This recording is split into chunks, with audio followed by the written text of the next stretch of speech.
Welcome to Sweet Life Beat Life. We hope this video helps. First, find the car's 16-pin Obd2 port under the dash or near the steering column. Next, install Realdash on your mobile device and enable Bluetooth or Wi-Fi. Choose an ELM327 compatible adapter that supports either Bluetooth or Wi-Fi connection types. Plug the adapter into the Obd2 port and confirm it sits firmly in place. Leave the ignition in accessory or running mode so the car ECU stays awake. Finally, ensure your phone battery is above 20% before proceeding with pairing. Begin pairing by opening your phone Bluetooth menu and locating the ELM327 device name. Enter PIN 1234 or 0000 for most Bluetooth adapters and complete pairing.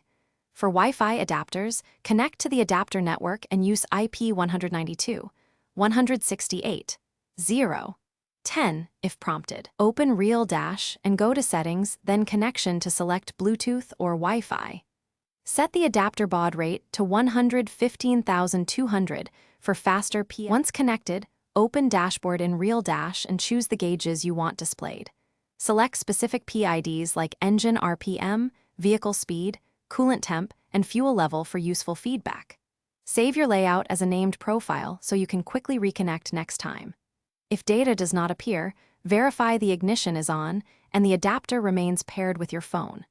Try switching the baud rate if the stream drops or change adapter type in settings. Never configure or mount your device while driving.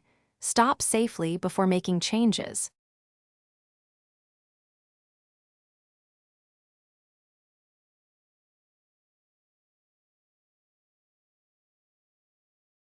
Thanks for watching. Consider subscribing if we helped you.